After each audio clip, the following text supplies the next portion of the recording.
পেঁয়াজ কাটতে গিয়ে কাঁদেননি এমন মানুষ খুঁজে পাওয়া সত্যিই দুষ্কর। যেন পেঁয়াজের সাথে আমাদের শত্রুতাই চলে আসছে হাজার বছর ধরে। গল্পটা শুরু হয় রান্নাঘর থেকে।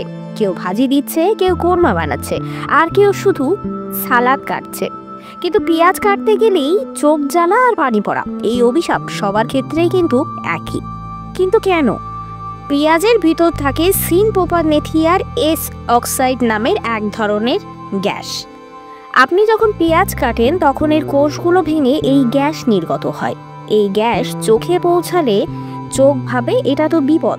তখন চোখ নিজেকে রক্ষা করতে পানি বের করে, যেন গ্যাসটাকে ধুয়ে ফেলে।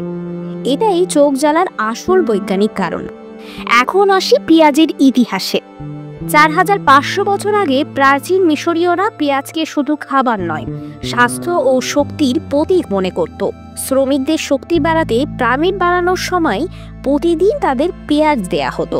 পরে ভারত, চীন, মধ্যপ্রাচ্য সব জায়গাতেই পেঁয়াজ হয়ে ওঠে রান্নার রাজা। আর গোনাগুন, পেঁয়াজের ভিতরটা যেন ছোট একটা ঔষধের বাক্স। এর মধ্যে রয়েছে ভিটামিন সি, ভিটামিন বি6, ফোলেট, পটাশিয়াম আর প্রচুর অ্যান্টিঅক্সিডেন্ট, যা শরীরের রোগ প্রতিরোধ ক্ষমতা বাড়াতে সাহায্য করে। এবার আসল গল্প। পেঁয়াজ কাটলে চোখ যেন না জ্বলে, তার সমাধান কি?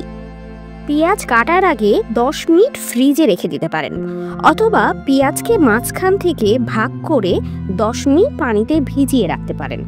এর ফলে এর মধ্যে থাকা রাসায়নিক পানিতে মিশে ধুয়ে যাবে, যার ফলস্বরূপ যখন আপনি পেঁয়াজ কাটতে যাবেন সেটা আর আপনার চোখে লাগবে না, আর আপনি চোখ জ্বালা থেকে রক্ষা পাবেন।